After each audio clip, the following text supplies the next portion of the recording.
Hello, Resplendency. I hope you're enjoying the event. I am excited to be a part of it in this way with you. The question was asked, what are you most grateful for? And initially, I was tempted to list all the physical, the natural, the more obvious things that I am grateful for. And don't get me wrong, I am grateful to God for pouring out his blessings in some of the more obvious ways. But if I'm honest with myself, I think what I am most grateful to God this year for are the things that I can't quite put into words, I can't quite touch, and I can't always quite explain. So I'm grateful for the work that he did in my heart through some really tough circumstances this year that brought me back to him.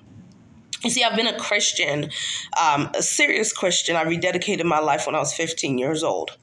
And I think at this stage in my life, there are some things that became very common, is the word I'll use. I took some things in my relationship with God for granted. And this year, when I found myself going through some difficult seasons, the Lord had to bring me to my knees. He brought me to my knees through prayer and fasting in ways that, if I'm honest with you all, I haven't done in months. Some of the things that I had to intentionally and consistently do, I hadn't been doing, maybe even for a year plus. And God put a stop in my life and in my business and in some relationships in a way that demanded that he got all of my attention. And what that has done in November of 2023 is that it has revived my relationship with him. It has transformed my relationship, my expectation with him. It has revived my heart. It has revived refueled my faith. It has reminded me of the character of God in a way that I don't know if I was operating in January of 2023. So I'm grateful to God. I'm grateful to God for his consistency. I'm grateful to God for his intentionality, for his patience with us. When we take him for granted, when we take our walk for granted, when we take his kindness for granted. I'm grateful that God saw fit to halt activities in my life for a minute so that I can get back to the heart of who he was. Because you know what that's done for me? It's given me peace. Scripture talks about having peace that passes all understanding.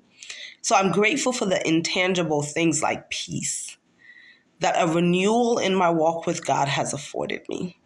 An expectation. I remember during one of the more trying times of this year, I prayed a very honest prayer to God and I said, God, do you even still love me? Are you even still aware that I am here?